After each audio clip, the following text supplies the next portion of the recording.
मैं हूं आपके साथ सुमित शर्मा। रायपुर से खबर है, जहां संविदा कर्मचारियों को सीएम भूपेश बघेल ने बड़ी सौगात दी है। विधानसभा में सीएम भूपेश बघेल ने बड़ा ऐलान किया। संविदा कर्मचारियों के वेतन में 27% की बढ़ोतरी का ऐलान किया है। 37,000 संविदा कर्मचारियों को इसका लाभ मिलेगा। सरकारी कर्मचारियों को भी सौगात दी है। सीएम ने 4% महंगाई भत्ता बढ़ाने का ऐलान किया है। राज्य के लगभग 5 लाख सरकारी कर्मचारियों को इसका फायदा होगा। सरकारी कर्मचारियों के एचआरए में भी बढ़ोतरी की जाएगी। स्कूल शिक्षा विभाग में कार्यरत अतिथि शिक्षकों को सौगात भी दी है। प्रति माह 2000 अतिरिक्त मानदेय देने का ऐलान किया है सरकार ने। पटवारियों को भी प्रति माह 500 रुपये संसाधन भत्ता देने का ऐलान किया है।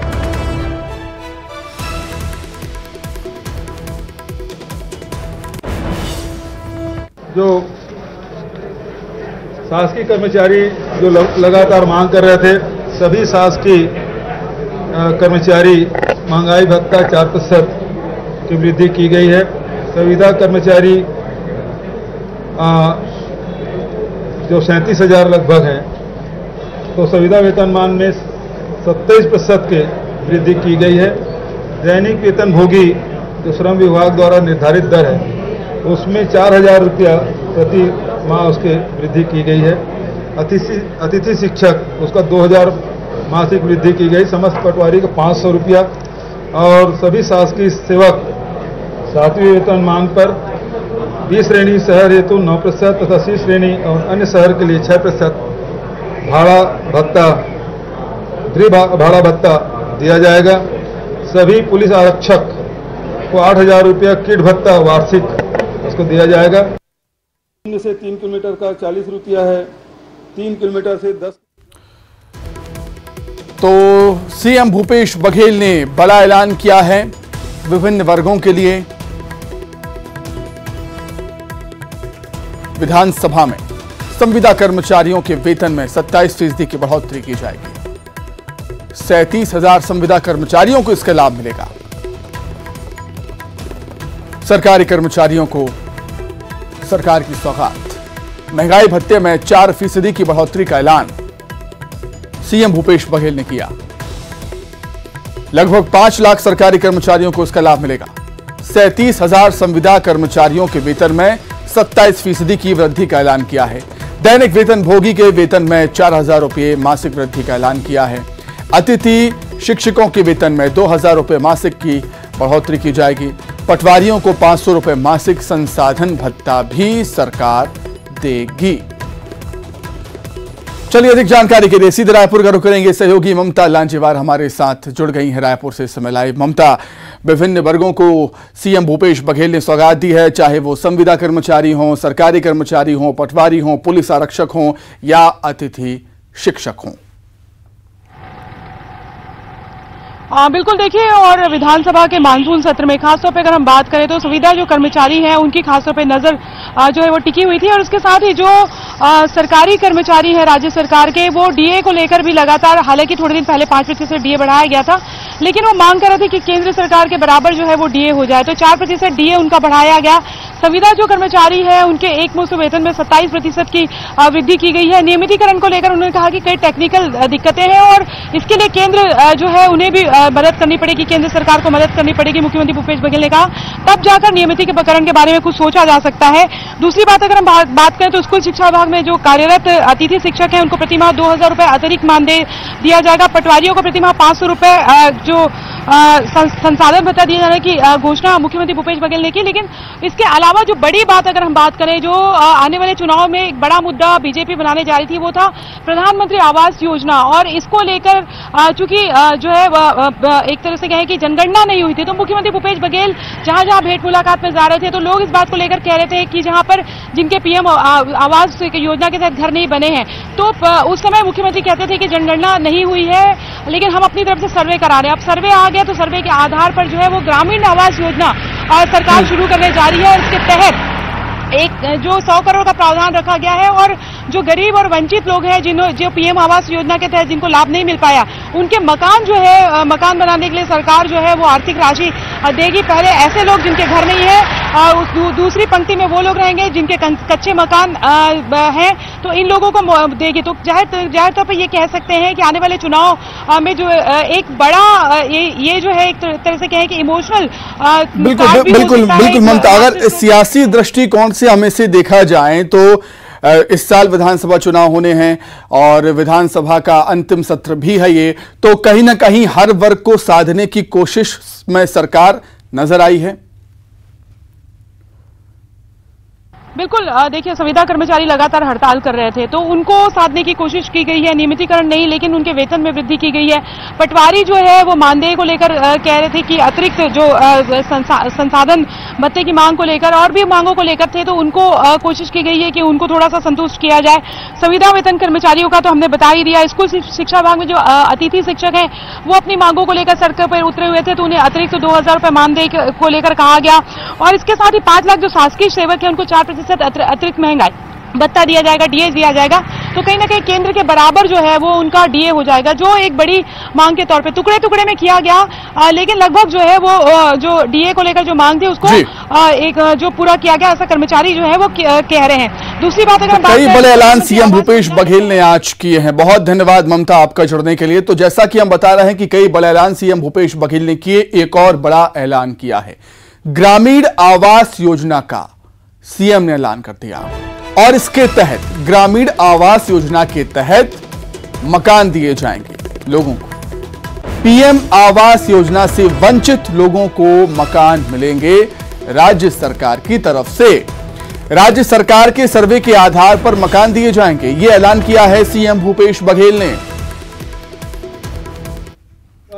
जो आवासहीन व्यक्ति हैं, अभी हमने 1 अप्रैल से उसका सर्वे कराया था, उसके लिए भी बजट प्रावधान किया गया है। भारत सरकार ने 2021 में उसके सर्वे नहीं कराया, जनगणना नहीं कराई थी, और उसके कारण से हम लोगों ने उसका सर्वे कराया और जो भी पात्र हितग्राही हैं उसके लिए इसमें बजट में शामिल किया है। ग्रामीण क्षेत्र में जो आवासहीन है उसके लिए आवास देने के इस बजट में प्रावधान किया गया है।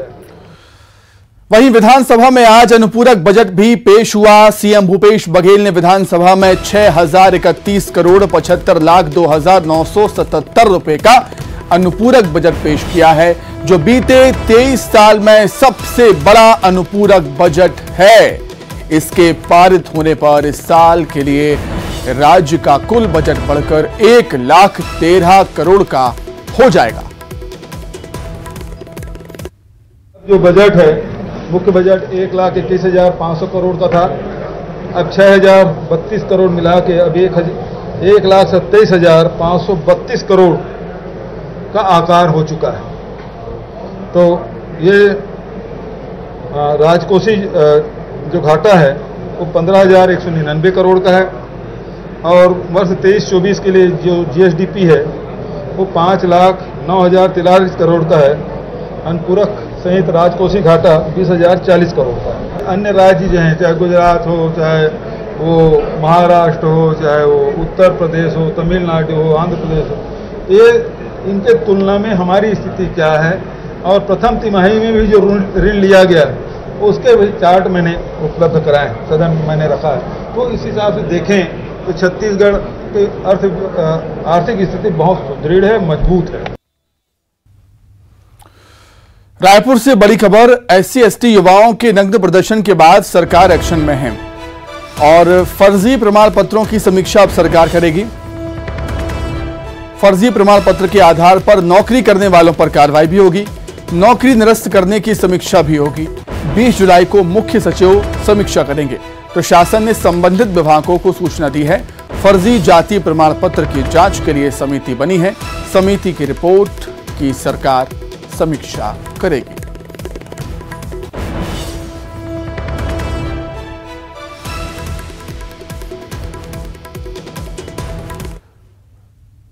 तो वहीं इस मामले को बीजेपी ने विधानसभा में उठाया। बीजेपी के विधायक शिवरतन शर्मा ने कहा कि इस घटना से पूरा छत्तीसगढ़ शर्मसार हुआ है। ये स्थिति आखिर क्यों बनी, ये बड़ा सवाल, जिस पर मंत्री शिव कुमार डहरिया ने कहा कि आप लोगों का ही पाप है। जिसके बाद बीजेपी के विधायकों ने सरकार पर जमकर हमला बोला। वहीं पूर्व मंत्री ब्रजमोहन अग्रवाल ने कहा कि इस मामले में दोषी अफसरों पर कार्रवाई करने के बजाय युवकों पर कार्रवाई की जा रही है। नेता प्रतिपक्ष चंदेल ने भी सरकार को घेरा। गृह मंत्री दामोदर साहू ने जवाब देते हुए कहा कि नग्न प्रदर्शन की सूचना शासन को पहले से नहीं दी गई थी। मामले की जांच जारी है। सरकार के जवाब से असंतुष्ट विपक्ष के सदस्य गर्भगृह में उतरकर युवाओं की रिहाई की मांग करते हुए नजर भी आए। भारतीय जनता पार्टी जिस प्रकार से राजनीति करने की कोशिश कर रही है, बजाय लोगों को समझाने को उनको उकसाने का काम कर रही है, बहुत दुखद है। और भारतीय जनता पार्टी उनको उकसाने का काम कर रही है और राजभवन जा करके बिना तथ्य का बात कर रही है, बजाय उनको समझाने के उनको उस्काने का काम कर रही है। समाज के लिए एक अच्छा उदाहरण नहीं बन सकता। कांग्रेस की सरकार आने के बाद उस जाति प्रमाण पत्र को निरस्त करने का काम किया गया है। उसी प्रकार से अब चूंकि अब चुनाव आने वाला है, ये 5 साल लगभग कंप्लीट हो गए हैं, तो भारतीय जनता पार्टी पूरी बौखलाहट के साथ जिस तरह का जो कल कृत्य की है, ये पूरे के पूरे छत्तीसगढ़ के सामने आज भारतीय जनता पार्टी के सारे जो नेता है वो नग्न हो। मॉनसून सत्र के दूसरे दिन सदन में शराब को लेकर विपक्ष ने हंगामा किया। शराब से हुई मौत का विपक्ष के आरोप पर आबकारी मंत्री कवासी लखमा ने कहा कि मौत जहरीली शराब पीने से नहीं बल्कि जहर पीने से हुई है, जिसके बाद सदन में सत्ता पक्ष और विपक्ष के बीच तीखी नोकझोंक हुई। पिछले 15 मई को मेरे निर्वाचन क्षेत्र के नवागढ़ विकासखंड के ग्राम रोगदा में जहरीली शराब पीने से 3 लोगों की मौत हुई। 3 लोगों की मौत हुई है जहरीली शराब पीने से। मेरे पास नाम है उनके। और शासन इस प्रकार से गलत उत्तर देती है, सदन को गुमराह करती है। क्वेश्चन के लिए माना किए, आपको बधाई देता हूं। ये शराब वाला मामला है। ये जहरी जरा पी के नहीं मरा है, दवाई पी के मरा है। जो लेख कर रहा है ना, जहर खा के मरा है। अच्छा। और वो जो आपने जांच करा लिया? वो डॉक्टर पोस्टमार्टम हो गया, डॉक्टर की रिपोर्ट आ गई। वो जहर खा के मरा है, दवा का पी के नहीं मरा है जी। जो किराना दुकान जो चला रहा था, थोड़ा वो बिक रहा था, वो उसके ऊपर कार्रवाई हो गया। ये क्या हो रहा है? ये तो मजाक हो रहा है। ये दवा पीने से वो तो मर जाएगा। ये बताने को तैयार नहीं, मैं डॉक्टर नहीं हूं, ये बताने को तैयार नहीं है। ये छत्तीसगढ़ को शर्मसार करने वाली घटना है। जब शराब की दुकानें सरकार चलाती है तो पूरी सरकार के ऊपर में अपराध दर्ज होना चाहिए। मैं ये पूछना चाहता हूं मंत्री जी से, जब इन्होंने घोषणा पत्र जारी किया तो ये भाजपा वाले से पूछ लिए थे कि शराबबंदी हम करना चाहते हैं, तो इसके लिए आप लोग उसमें नामांकन करेंगे? माननीय अध्यक्ष महोदय, मैं पूछना चाहता हूं। छत्तीसगढ़ में संविदा कर्मचारियों और अनियमित कर्मचारियों के आंदोलन के बीच एक तीसरा आंदोलन भी चल रहा है और ये आंदोलन है विधवा महिलाओं का। संविदा और अनियमित कर्मचारी नियमितीकरण के लिए आंदोलन कर रहे हैं, तो वहीं कोरोना काल में ड्यूटी के दौरान जान गंवाने वाले कर्मचारियों की विधवा पत्नियां अनुकंपा नियुक्ति के लिए मोर्चा खोले हुए हैं। अनुकंपा नियुक्ति की मांग को लेकर ये विधवा महिलाएं बीते 286 दिनों से संघर्ष कर रही हैं। इसी कड़ी में आज ये महिलाएं बूढ़ा तालाब धरना स्थल से विधानसभा का घेराव करने के लिए निकली, जिन्हें पुलिस ने बीच में ही रोक दिया, जिसके बाद ये महिलाएं सड़क पर बैठकर प्रदर्शन करने लगीं और इस दौरान प्रदर्शनकारियों और पुलिस के बीच झड़प भी देखने को मिली। अनुकंपा नियुक्ति की मांग को लेकर विधवा महिलाओं की अनिश्चितकालीन हड़ताल जो है वो जारी है और इसी कड़ी में आज विधवा महिलाएं जो हैं बूढ़ा तालाब धरना स्थल से विधानसभा का घेराव करने निकली, जहां पर उनको पुलिसकर्मियों के द्वारा प्रदर्शनकारी महिलाओं को रोका गया है। आप देख सकते तस्वीरें आप देख सकते हैं कि इस दौरान पुलिसकर्मी और महिलाओं के बीच में धक्का मुक्की भी हो रही है। तो चलिए सीधे बात करते हैं। 286 दिनों से आप लोग हड़ताल पर हैं और आज विधानसभा का घेराव करने आप लोग निकले थे। हाँ, आज हम लोग विधानसभा का घेराव करने निकले थे। यहीं पुलिस प्रशासन ने यहीं हमको रोक लिए। हम लोग सड़क पर बैठे हैं। जब तक हमारे लिए कोई ठोस पहल नहीं होती हम लोग यहाँ से नहीं उठेंगे। 286 दिन से हमको सिर्फ आश्वासन दिया गया है, लेकिन अब आश्वासन नहीं, हमको अब ये नियुक्ति का समय है और हमारे लिए सकारात्मक पहल होना चाहिए, क्योंकि 286 दिन बहुत होते, हमने समय दे दिया, लेकिन अब हम समय नहीं देंगे। तत्काल निर्णय होना चाहिए हम लोगों के लिए। लंबे समय से आप लोग हड़ताल पर हैं, आगे की क्या रणनीति? अभी तक आपकी मांगों को लेकर सहमति नहीं बनी। आगे की रणनीति तो यही है कि हम लोग यहाँ से आज उठेंगे ही नहीं, जब तक कोई मतलब वहाँ से कोई जिम्मेदार व्यक्ति नहीं आता तब तक हम लोग यहाँ से नहीं उठेंगे। 286 दिनों से विधवा महिलाएं जो हैं अनिश्चितकालीन हड़ताल पर है। उनका कहना है कि जब तक उनकी मांगे पूरी नहीं होगी वो हड़ताल पर डटे रहेंगे। कैमरामैन सुशील के साथ तनु वर्मा, न्यूज़ 18 छत्तीसगढ़, रायपुर। प्रदेश भर के 45,000 से ज्यादा संविदा कर्मचारी नियमितीकरण की मांग को लेकर पिछले 3 जुलाई से अनिश्चितकालीन हड़ताल पर हैं। हाल ही में संविदा कर्मचारियों ने जेल भरो आंदोलन किया था, उससे पहले जल सत्याग्रह भी किया था और नियमितीकरण की मांग को लेकर राजधानी रायपुर में आज से संविदा कर्मचारियों ने आमरण अनशन शुरू कर दिया।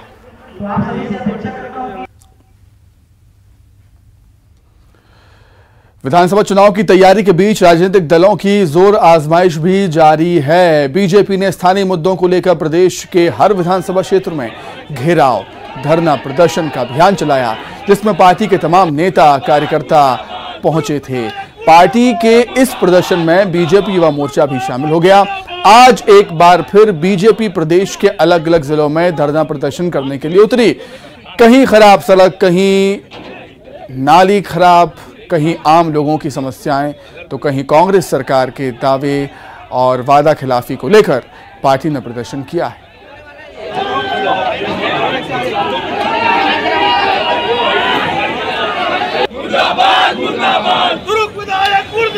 अलग अलग जिलों से तस्वीरें सामने आई हैं। दुर्ग, रायपुर, मुंगेली, कवर्धा, धमतरी, कोंडागांव, बलरामपुर, जगदलपुर में बीजेपी के कार्यकर्ताओं ने प्रदर्शन किया है। दुर्ग से बड़ी खबर है, लव जिहाद और फिर 3 तलाक का मामला सामने आया। युवती का धर्म परिवर्तन करवाकर निकाह किया। युवक ने निकाह के बाद 3 तलाक दे दिया। युवक ने 10 साल पहले निकाह किया था, निकाह के 10 साल बाद 3 तलाक दे दिया। पीड़िता की शिकायत पर आरोपी गिरफ्तार हो चुका है। वहीं रायगढ़ में डबल मर्डर से सनसनी फैल गई। मारपीट के बाद 2 युवकों की हत्या हो गई। मौके पर पुलिस पहुंची और पुलिस तमाम पहलुओं के आधार पर मामले की जांच कर रही है। दोनों ही मृतक तमनार के निवासी बताए जा रहे हैं।